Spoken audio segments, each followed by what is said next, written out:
사도 바울의 제3차 전도 여행을 계속 보고 있습니다. 특별히 에베소 교회를 중심으로 3차 전도 여행이 이루어졌다라고 해도 과언이 아닙니다.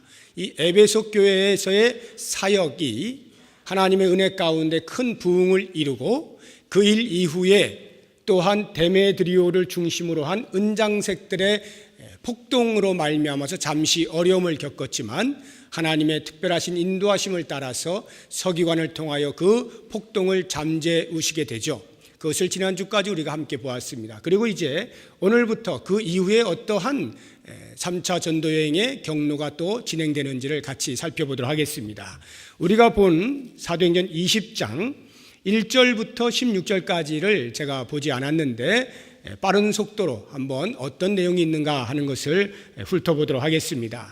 1절을 보시게 되면 소요가 그침에 바울은 제자들을 불러 권한 후에 작별하고 떠나 마게도냐로 가니라. 이제 에베소에서의 3년의 모든 사역을 마치고 마게도냐로 다시 떠납니다. 마게도냐는 오늘날의 유럽을 말하는 것이죠.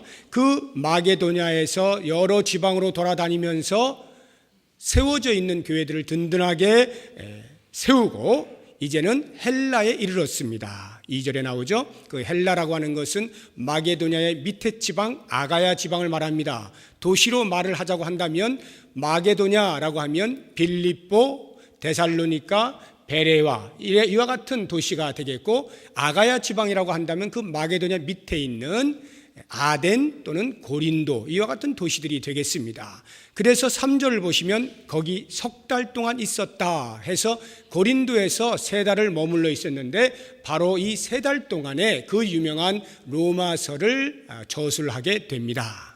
그리고는 이제 거기에서 배를 타고 수리아로 가려고 했습니다. 수리아란 그가 파송을 받았던 안디옥 교회가 있는 곳이죠. 그러니까 3차 전도여행을 마치려고 귀환을 하는 중이다라고 하는 것입니다. 그런데 거기서 배를 타려고 하는데 소문이 들려왔습니다.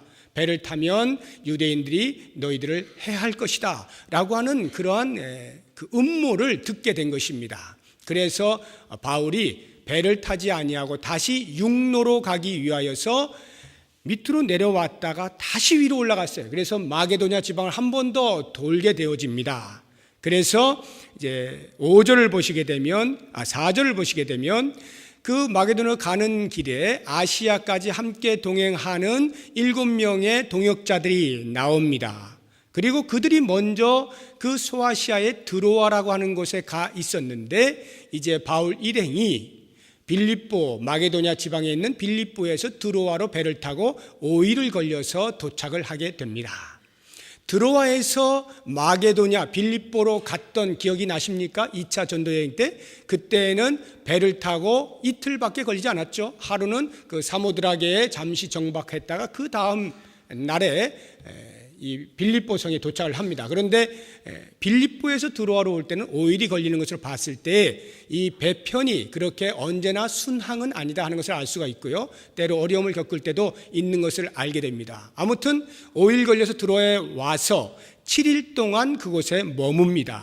그리고 그곳에서 행한 여러 가지 일들 가운데 하나를 소개하고 있는데 그것이 7절부터 12절까지의 말씀입니다. 여러분들이 잘 알고 있는 유두고라 하는 청년이 이제 바울이 드로아에서 떠나기 바로 전날 밤에 헤어지는 것이 아쉬워서 많은 사람들을 불러놓고 다락방에서 말씀을 전합니다. 그런데 그 말씀이 점점 길어지는 거예요. 밤을 막 새가는 것입니다. 그러니까 수많은 사람들이 운집해서 듣고 있다가 좁은 데서 사람은 많죠. 옛날에 전기가 없잖아요. 호롱불 미칠 테니까 그런 거에 어떤 가스도 나올 것이고 몽롱하기도 하고 일하고 온 사람들일 텐데 힘들기도 할 것이고 그래서 사람은 많아서 창문에 걸터 앉은 사람들도 있었는데 그 가운데 한 사람인 유두고라 하는 젊은 청년이 그만 점점 말씀이 길어지는 그것과 함께 졸음도 점점 깊어져서 결국에는 뒤로 떨어져서 3층에서 떨어져 죽은 겁니다. 의사인 누가가 죽었다라고 표현한 걸 보니까 확실히 죽은 게 맞죠. 그러니까 바울이 내려가서 그 유두고라 하는 청년의 몸에 자기의 몸을 포개어서 마치 과거에 엘리사 선지자가 수냄 여인의 아들을 고쳐줄 때 했던 것과 같은 모습으로 그 아들을 유두고라 하는 청년을 다시 일으켜 세웁니다. 다시 살아난 거예요. 죽은 자를 살리는 놀라운 일이 벌어졌습니다. 그래서 이 드로아에 예상치 못한 재앙이 왔나 했더니 오히려 그것을 인하여 축복으로 바뀌어지는, 그래서 드로아 교회에 있는 성도들이 든든하게 세워지는 그런 일들이 있게 되어집니다. 그것이 12절까지의 말씀이고요. 그 다음에 13절부터 보게 되면 이제 돌아가는 그 여정에 여러 도시들이 나타나게 되는데, 아소라고 하는 곳이 있죠. 그 다음에 아소에서 14절 보면 미둘레네로 가게 되었고, 15절 보시면 거기서 기오라고 하는 곳에 도착해서 그 다음날 사모에 들르고, 그리고 그 다음날 밀레도에 이르니라, 이렇게 나오죠. 사도 바울이 이 밀레도에 도착을 했을 때에 에베소에 있는 교회 장로들을 부릅니다. 밀레도로 오라 해서 거기서 이제 재회의 기쁨을 만끽하게 되죠. 그것이 이제 17절부터 20장 전체 마지막 38절까지의 내용이 만나서 그들과 함께 재회하는 동안에 있었던 사도 바울의 설교, 그걸 우리가 보통 고별 설교라 이렇게 말을 하는데, 이 고별 설교가 진행이 되는 것입니다. 밀레도라고 하는 곳은 에베소에서부터 남쪽으로 약 한 50km 떨어진 곳인데요. 그러니까 50여 킬로를 사도 바울을 만나기 위해서 교회 장로들이 온 것입니다. 17절을 보시면 바울이 밀레도에서 사람을 에베소로 보내어 교회 장로를 청했다 하죠. 그리고 18절에 이제 왔다라고 말을 하지 않습니까?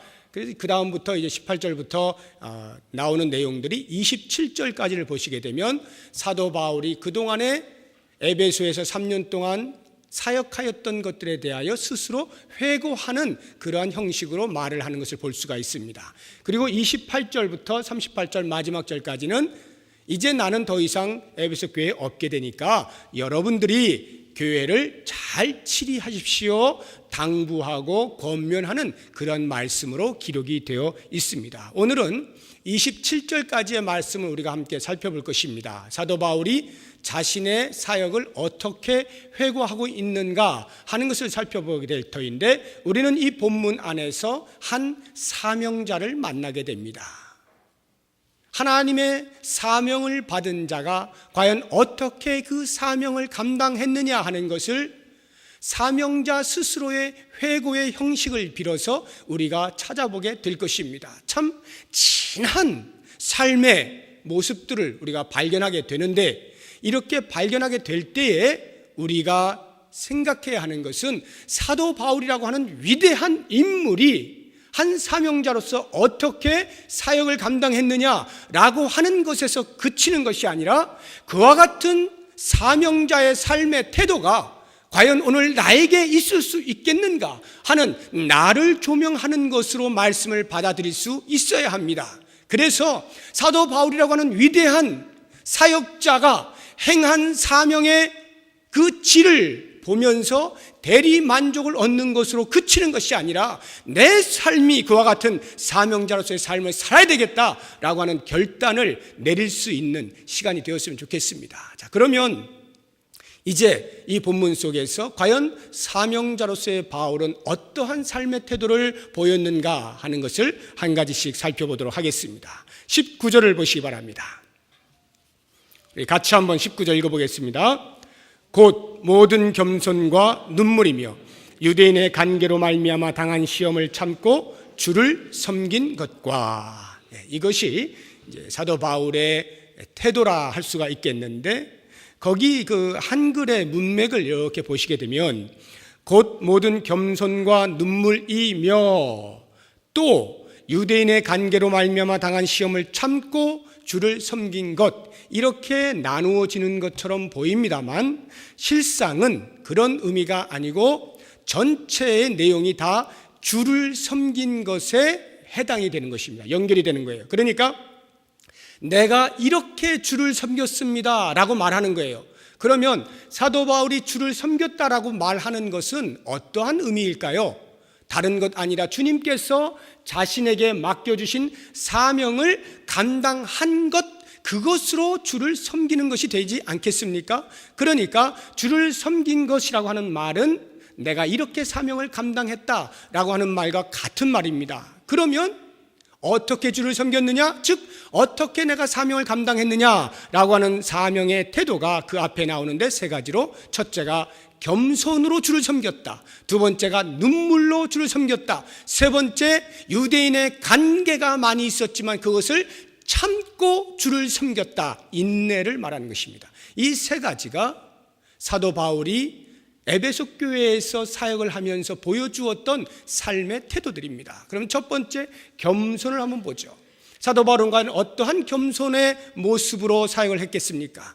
하나님과 사람 앞에 공히 낮아진 자세로 겸손의 모습으로 사명을 감당했습니다. 하나님께 낮아진다라고 하는 말의 의미는 자신의 사역은 전부 하나님의 은혜로 말미암아서만 가능한 것이었습니다 라고 고백을 하는 것입니다. 하나님의 은혜, 우리들도 하나님의 은혜라는 말을 듣기만 하면 가슴이 뛰지 않습니까? 은혜, 나 같은 것에게 베풀어 주신 하나님의 은혜, 이것이 우리의 심장을 뛰게 만들어요. 그런데 사도 바울의 경우에는 아마 모르긴 몰라도 우리들이 경험하고 있는 것보다 훨씬 큰 진한 감동이 그 은혜라고 하는 말 속에서 찾아낼 수 있을 것입니다. 왜냐하면 사도 바울의 삶 자체가 하나님의 은혜를 받기에는 조금도 자격이 있지 아니하고 오히려 하나님의 저주 가운데 있어야 마땅한 삶 아니었습니까? 실제로 예수 믿는 사람들을 일일이 찾아다니면서 잡아 죽이거나 감옥에 넣기 위하여 애를 썼던 사도 바울, 그와 같은 이 사도 바울의 발걸음에 하나님께서 예수 그리스도를 통하여 만나게 하시고 그리스도를 만나 예수 그리스도를 알게 하시고 영접하게 하시고 구원의 은혜를 입게 하시지 않았습니까? 사도 바울의 입장에서 볼 때는 이런 은혜는 도저히 경험할 수 없는 것이었어요.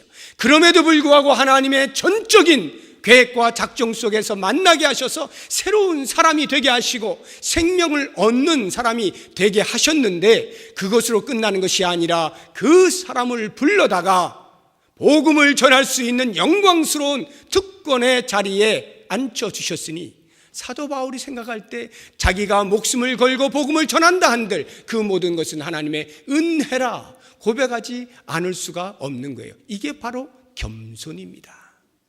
내가 사역을 하지만 하나님의 은혜로 말미암아서 합니다라고 하는 것이죠.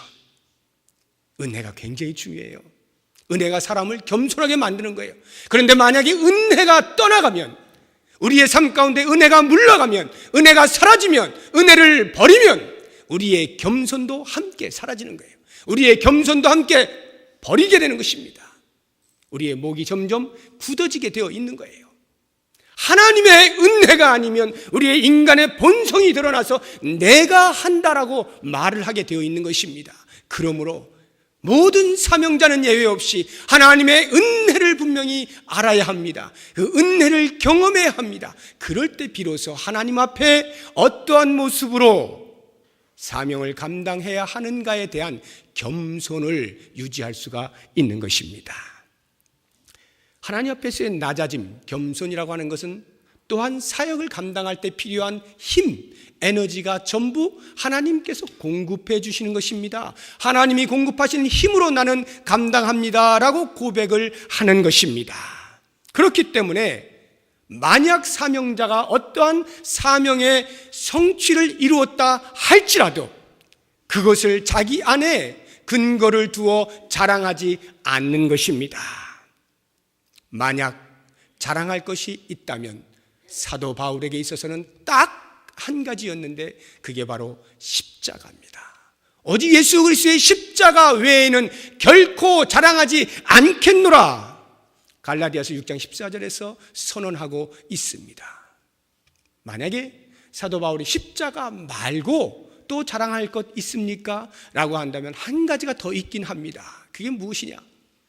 믿음을 지켜내는 성도들을 바라볼 때 그 성도들이 나의 자랑이 된다, 이렇게 말합니다. 데살로니가후서 1장에 보면은 그 데살로니가 교회의 교인들이 복음을 받아들인 지 얼마 되지도 않았는데도 불구하고 외압이 많았습니다. 유대인들이 못살게 굴었습니다. 그럼에도 불구하고 그 환난과 핍박 가운데 믿음을 견고히 지켜나갔습니다. 그것을 보게 된 사도 바울이 교회를 돌아다닐 때마다 데살로니가 교회 교인들을 봐라, 저 성도들을 봐라, 저렇게 힘들고 어려운 핍박 가운데서도 믿음을 잘 지키고 있지 않니? 하고 자랑을 한다라고 말을 합니다. 그렇기 때문에 사도 바울은 결코 자기 자신에 대하여서는 1.1획의 자랑도 없어요. 정말 자기 자신에 대해서 자랑을 하고 싶은 욕망이 생길 때 그가 할 수 있는 것은 딱 한 가지였습니다. 내가 나를 자랑하는데 나의 약함을 자랑하겠다. 나의 약함을 자랑하겠다. 내가 못난 것을 내가 차라리 자랑하겠다. 그러면 못난 네가 어떻게 그렇게 위대한 일들을 할 수 있느냐라고 할 때에 내 안에 계신 예수 그리스도다 이렇게 고백하는 것으로 나는 쇠하고 그리스도는 흥하게 되는 일이 있을 터이니 나는 나의 약함을 굳이 자랑한다면 자랑하겠노라 말하고 있는 것입니다. 그래서 그의 사역의 전체를 요약을 하면 이렇게 됩니다. 우리가 한번 찾아봤으면 좋겠는데 고린도전서 9장을 한번 찾아보시기 바랍니다. 고린도전서 9장입니다. 신약성경 273쪽입니다. 273쪽 고린도전서 9장 16절과 17절을 함께 찾아보겠습니다. 과연 사도 바울이 사명자로서 어떠한 삶의 자세를 가지고 있는가 하는 것을 이 구절 속에서 정확하게 인식을 할 수가 있게 될 것입니다. 같이 읽습니다. 내가 복음을 전할지라도 자랑할 것이 없음은 내가 부득불할 일임이라. 만일 복음을 전하지 아니하면 내게 화가 있을 것이로다. 내가 내 자의로 이것을 행하면 상을 얻으려니와 내가 자의로 아니한다 할지라도 나는 사명을 받았노라. 아멘. 복음을 전할지라도 자랑할 것이 없는 이유는 내가 부득불할 일입니다. 내가 자의로 기뻐하여 한다면 하나님께서 혹 그것으로 상을 주실런지 몰라도 내가 자의로 하지 아니한다 할지라도 부득불할 수밖에 없는 이유는 그것이 하나님께서 나에게 맡기신 사명이기 때문이다 라고 고백을 하는 것입니다. 이 말은 바울이 할 수 없이 끌려서 억지로 복음을 전하고 있다는 뜻이 아니라 그렇게 아니 된다 할지라도 내게 기쁨이 사라진다 할지라도 내게 의미가 없어지는 경우를 만난다 할지라도 나는 부득이하게라도 할 수밖에 없는 것이 사명이다 라고 말을 하고 있는 거예요. 그만큼 사도 바울의 마음 가운데 끓어오르는 뜨거움으로 자신의 사명을 감당을 했던 거예요. 이게 하나님 앞에서의 겸손입니다. 이러한 하나님 앞에서의 겸손은 사람 앞에서도 역시 겸손의 모습으로 나타나게 됩니다. 우리가 사람 앞에 겸손한다라고 하는 것이 말처럼 그렇게 쉬운 게 아닙니다. 우리의 삶을 돌아보세요. 여러분들이 사람과 사람 사이에 이렇게 만날 때 겸손하게 됩니까? 한두 번은 좀 해보려고 그러죠. 하나님 말씀을 따라서 그래 겸손해야지 낮아져야지 하면 할수록 한두 번 하다가 조금만 뭐가 하면 에이 하고 그냥 팍 뛰어오르고 큰 소리 나고 이러지 않습니까? 쉽지가 않아요. 사람들 앞에서 겸손하는 거 쉽지가 않아요. 만약에요 내가 겸손한데 내가 낮아지고 있는데 그걸 사람들이 알아줘요. 야, 참 훌륭하다. 정말 좋은 인격을 가졌다. 어떻게 저렇게 섬길 수가 있을까? 이렇게 만약 인정을 해준다면 그나마 견딜 수가 있어요. 그나마 겸손할 만해요.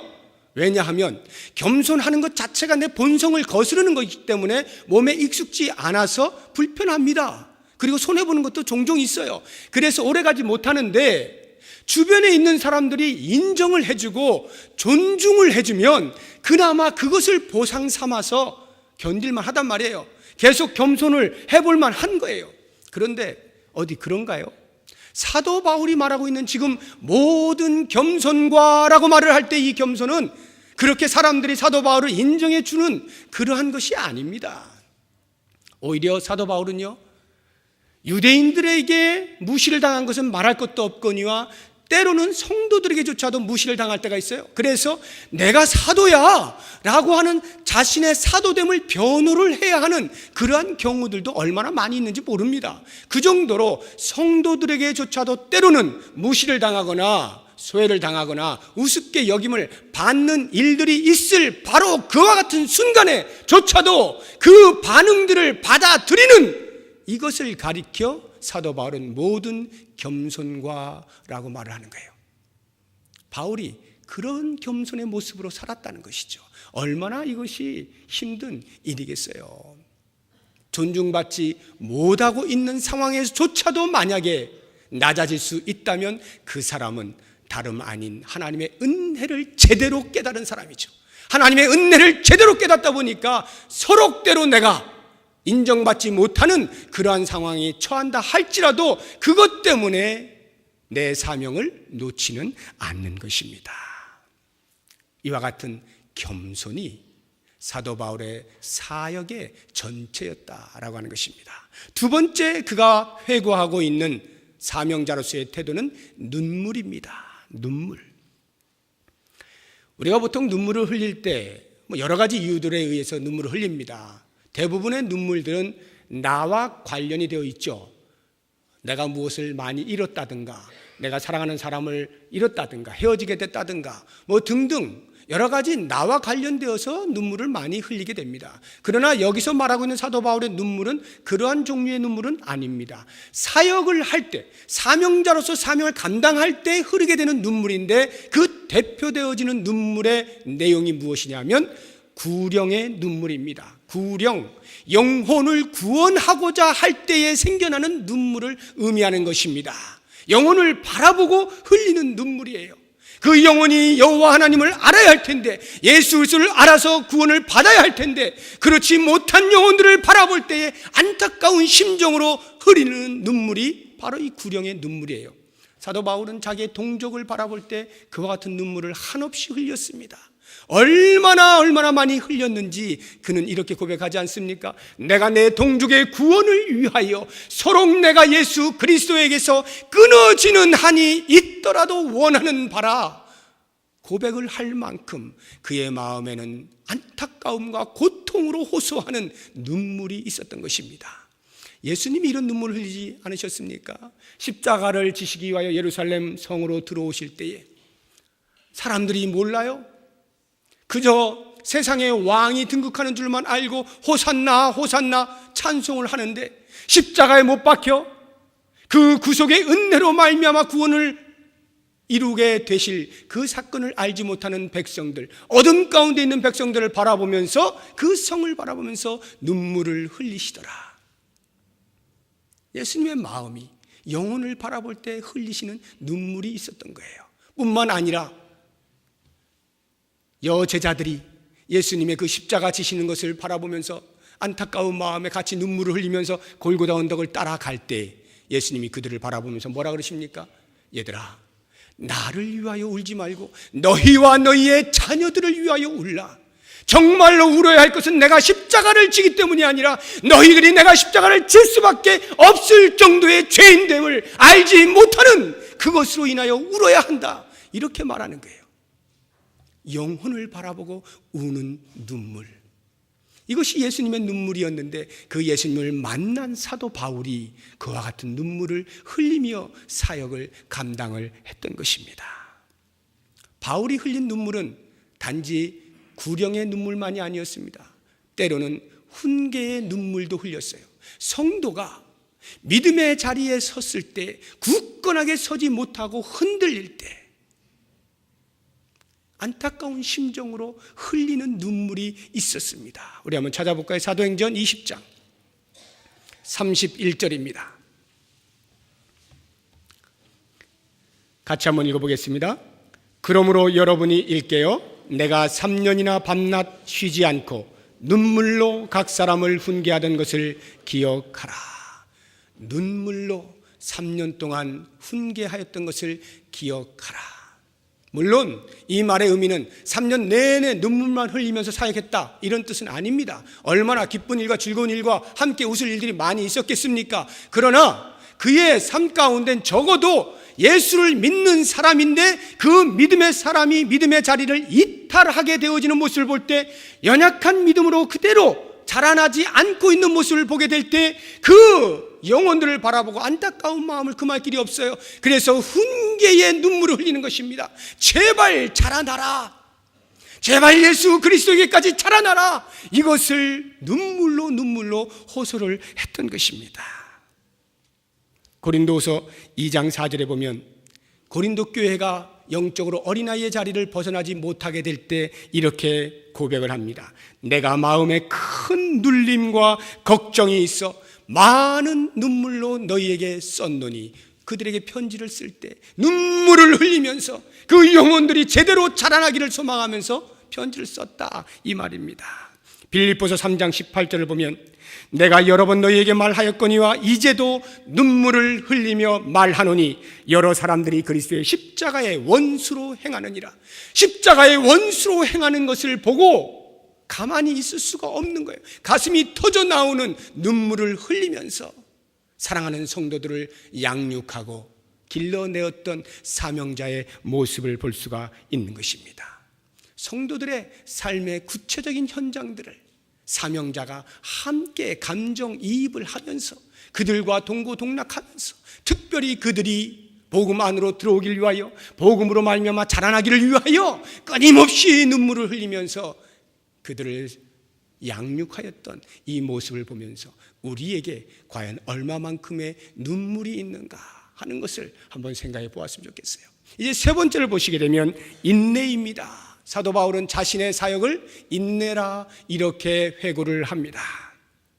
여기 말하는 인내라고 하는 것은 다른 것이 아니라 유대인의 관계로 말미암아 유대인들이 여러 가지의 속임수와 유혹과 때로는 위협들로 말미암아 복음 전하는 일을 방해할 때에 그와 같은 것들을 다 견디어내는 것, 이것을 가리켜서 인내라 말하는 것입니다. 사도행전 19장 9절에 보면 에베소 교회에서 사역을 할 때에 그 유대인들 일부가 복음에 순종하지 아니하고 그 도를 오히려 비방하였다 나오지 않습니까?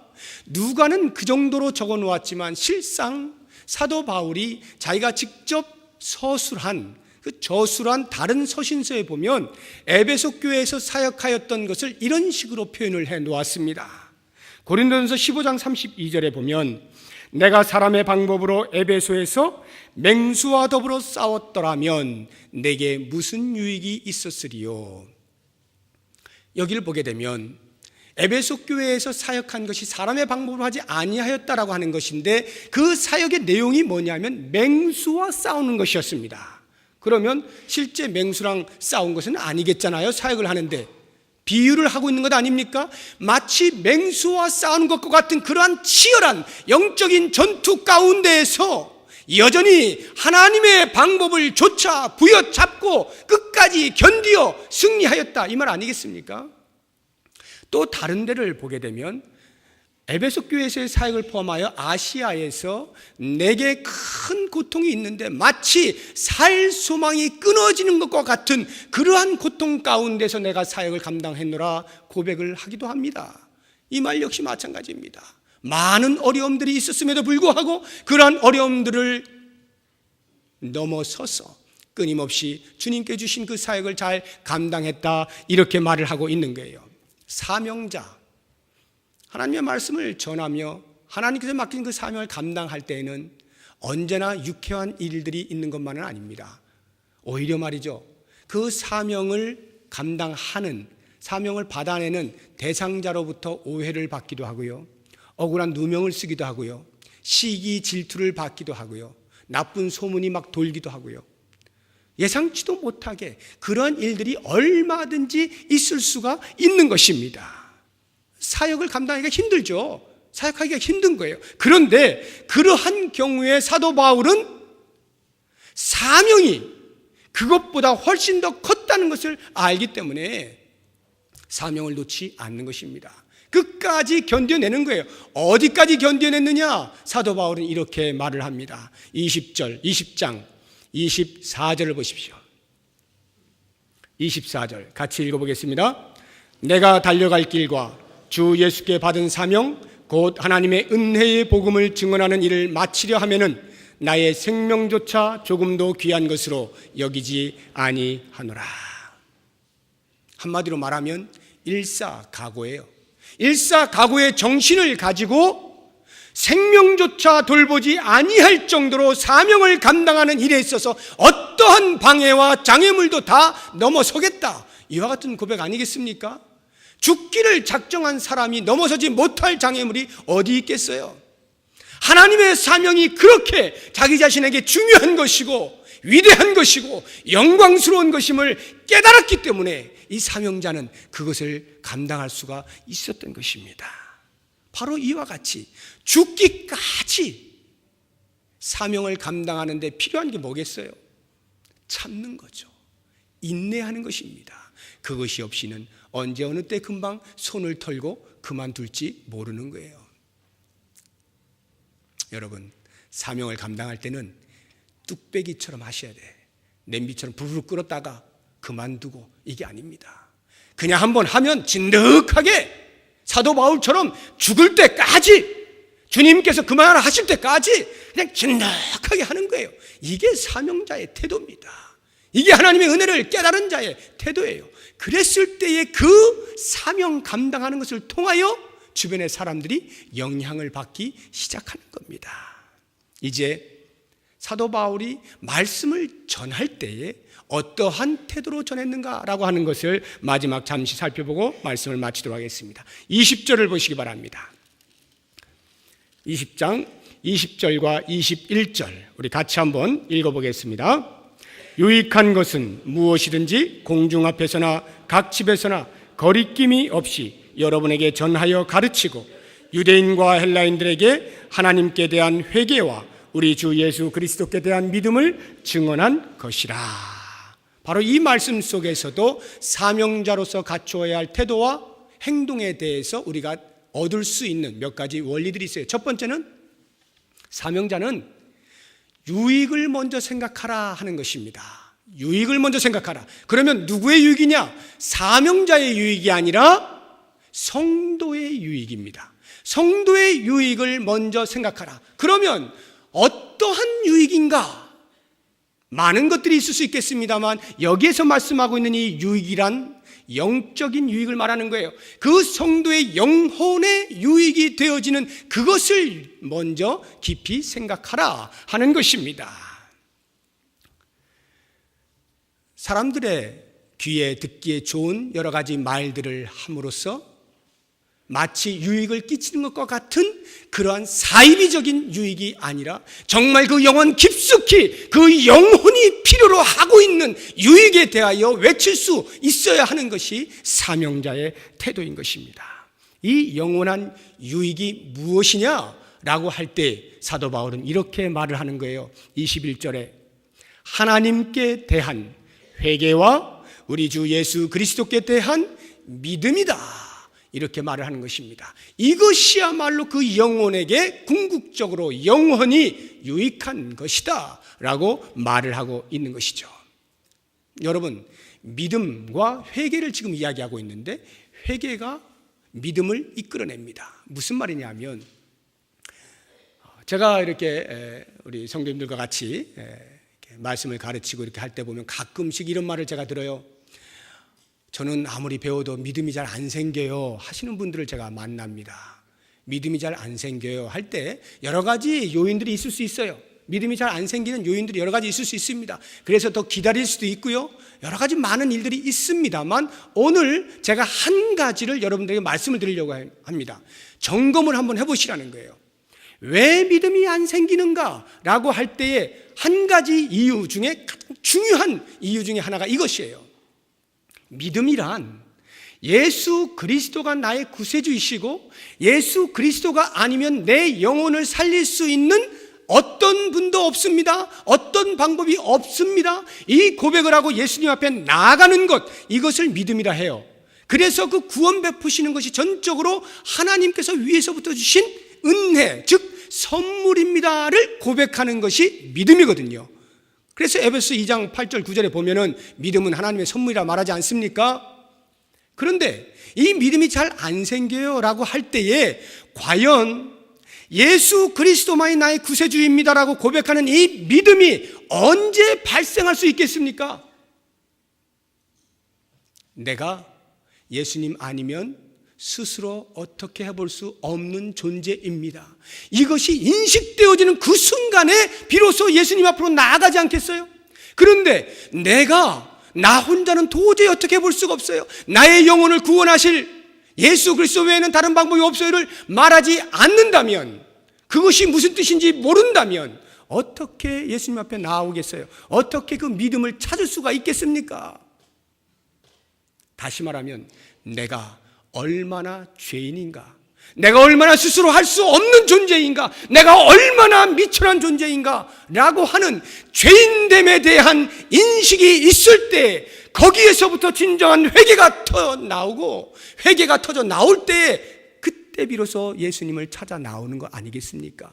그래서 회개가 믿음을 동반하는 거예요. 이렇게 죄에 대한 인식이 있는 것, 자각이 있는 것, 이 상태를 믿음이 불러올 수 있도록 할 수 있다라면 사명자는 과연 무엇을 해야 되겠어요? 인생은 죄인입니다. 그리스도가 없는 인생은 죄인입니다. 의인은 없나니 한 사람도 없다고 성경은 말하고 있지 않습니까? 모든 사람이 하나님을 알만한 지식이 그 속에 있으나 하나님으로 영화롭게도 하지 아니하고 하나님으로 감사치도 아니하고 오히려 허망하여지고 썩어지고 우둔하여져서 하나님이 싫어하는 것들만 골라서 하는 것이 인생이라고 성경이 말하고 있지 않습니까? 바로 이 부분에 대하여 외쳐줄 수가 있어야 돼요. 인생이 어떤 존재이냐라고 하는 것을 들어야 되는 것입니다. 듣기 귀찮죠? 듣기 괴롭죠? 힘들죠? 뭐 울고불고 해야 되나? 내가 그렇게 죄인인가? 왜 기독교는 맨날 나를 죄인이라 그래?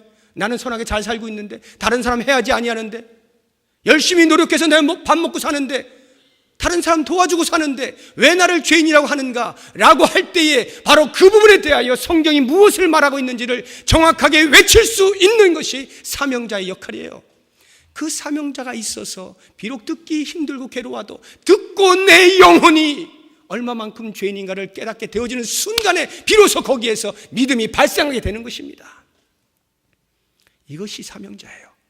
이것이 성도의 영원한 유익을 먼저 생각하는 사람의 태도예요. 그러니까 성도들이 왔을 때에 많은 위로와 격려와 칭찬을 하는 것도 당연히 해야 하지만, 그래서 죄를 지적하는 것을 꺼려하거나 주저하거나 하면 거기에선 진정한 유익이 발생하지 않는 거예요. 앉아서 잠시 들어 기쁨이 있을런지 몰라도 영혼이 바뀌어지는 역사가 일어나지 않는 것입니다. 이 자리에 마찬가지예요. 내가 오늘 이 말씀을 통하여서 여러분들에게 외칠 때에 내가 얼마만큼 죄인이야라고 하는 부분을 깊이 인식하게 되어지면 그리스도를 찾게 되어지고, 그래서 믿음을 얻게 되어지면 그 사람이야말로 잠깐은 듣기 힘들었을지라도 그 영이 구원받는 놀라운 역사가 일어나게 되는 거예요. 바로 이 일을 사명자가 감당할 수 있어야 하는 것입니다. 두 번째, 사명자가 해야 할 일은 환경을 넘어서는 것입니다. 환경을 넘어서는 거예요. 20절을 보시게 되면은 유익한 것은 무엇이든지 공중 앞에서나 각 집에서나 거리낌이 없이 여러분에게 전하여 가르쳤다. 공중에서나 각 집에서나, 즉 공식 석상에서나 아니면 사적인 자리에서나 상관하지 아니하고 어떠한 환경에도 불문하고 복음이 전하여질 필요가 있는 곳에 과감하게 복음을 전한다, 이 말이에요. 그래서 사도 바울은 믿음으로 낳은 아들 디모데에게 말하기를 말씀을 전파하라. 때를 얻든지 못 얻든지 전파하라.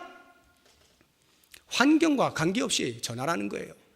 그래서 그 영혼이 돌아설 수만 있다고 한다면 그것이야말로 가장 유익한 것이 아니냐라고 말을 하는 거예요. 그러므로 만약에 우리가 환경을 신경 쓰느라고 주저주저 하고 있다가 복음을 전하지 못하면 그 책임이 환경에 가지 않습니다. 우리가 하나님 앞에 계산을 할 때에 이러한 환경에서 제가 못한 것 아시죠 하나님? 하면 하나님께서 그래, 그건 환경이 잘못한 거지, 이렇게 말하실 리가 만무한 거예요. 환경을 넘어설 수 있는 존재가 바로 우리들이에요. 그 환경을 넘어서는 것입니다. 그러므로 여러분, 하나님의 말씀을 전한다거나 하나님의 말씀을 가르칠 때에 어떤 환경 때문에 그 일을 주저한다면 그것은 교회의 역할이 아닙니다. 사명자의 역할이 아니에요. 사나 죽으나 복음이 전파되어져야 되고 사나 죽으나 말씀을 가르치는 일들이 끊임없이 있어져야 돼요. 그러할 때에 교회 공동체 안에 유익이 생겨나게 되고 한 영혼 한 영혼이 유익한 영으로 바뀌어질 수 있게 되는 것입니다.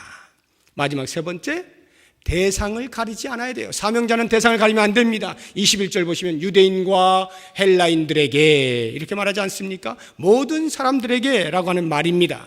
그래서 사도 바울은 로마서 1장 16절에 보면 내가 복음을 부끄러워하지 아니하노니 이 복음은 모든 믿는 자에게 구원을 주시는 하나님의 능력이 됨이라. 먼저는 유대인에게요 헬라인에게로다. 모든 믿는 자에게 구원을 주시는 하나님의 능력으로서 이 복음을 누구를 가려가면서 전할 것입니까? 어느 누구를 막론하고 모두에게 전해야 되는 거예요. 남자나 여자나 어른이나 어린아이나 동양인이나 서양인이나 옛날 사람이나 지금 사람이나 상관하지 아니하고 유식자나 무식자나 가진 자나 없는 자나 귀한 자나 천한 자나 세상이 만들어 놓은 그러한 모든 구별들을 다 철폐하고 오직 모든 사람 앞에 공평히 하나님의 말씀을 증거할 수 있어야 돼요. 이게 사명자예요. 골라 잡으면 안 된단 말입니다. 우리의 마음 가운데 누구든지 그 영혼을 바라보고 구원 얻을 귀중한 영혼인 것을 바라보고 복음을 증거할 수 있어야 하는 거예요. 자, 이와 같은 사도 바울의 사명자로서의 자기 자신의 회고를 통하여 우리가 어떠한 사명자의 삶을 살아야 할 것이냐 하는 것을 살펴보았는데 이제 결론의 말씀으로 한 절을 보고 마치도록 하겠습니다. 20장 18절을 보십시오. 20장 18절 우리 같이 한번 읽어보겠습니다. 오매 그들에게 말하되 아시아에 들어온 첫날부터 지금까지 내가 항상 여러분 가운데서 어떻게 행하였는지를 여러분도 아는 바니. 아시아에 들어온 첫날부터 지금까지 에베소 교회에서 3년 동안 그 처음부터 마지막까지 조금도 흔들림이 없이 변함없이 일관되게 복음을 증거하는 거룩한 사명을 감당했다라고 말을 하는 것이고 그것을 여러분들이 다 알고 있다라고 말을 하고 있는 것입니다. 얼마나 멋있습니까? 정말 사명자의 그 삶의 진한 맛이 우러나오지 않습니까? 그래서 저는 이 바울과 같은 삶을 살고 싶다라고 하는 간절한 소망이 있습니다. 한 사람의 목회자로서 내 인생이 이와 같이 삶의 진한 맛을 내고 싶다라고 하는 소망이 있어요. 더불어서 사랑하는 성도 여러분, 이것은 비단 바울에게만, 비단 목회자에게만, 비단 무엇을 가르치는 자에게만 아니라 예수를 믿는 우리 모두는 사실 알고 보면 예수님으로부터 다 받은 바 사명들이 있어요. 그 사명을 감당할 때에 이와 같은 자세와 태도로 하면 우리 하나님께서 그 사명을 통하여 거두실 열매들을 볼 수 있게 되는 것입니다. 원하기는 주님께서 원하시는 그 아름다운 토실토실한 열매들을 이와 같은 삶의 태도를 통하여서 사명자의 삶을 감당함으로 잘 맺어낼 수 있는 우리 모두가 되시기를 주의 이름으로 축복합니다. 기도하겠습니다. 하나님 아버지, 나는 사명자입니까? 나는 사명자입니까? 다시 한번 묻게 하시고 사도 바울의 사명자의 삶의 모습이 바로 나의 모습이 되게 하시고 사도 바울보다 더 멋진 사명자로서 살아갈 수 있도록 인도하여 주시옵소서. 예수 그리스도의 이름으로 기도드립니다. 아멘.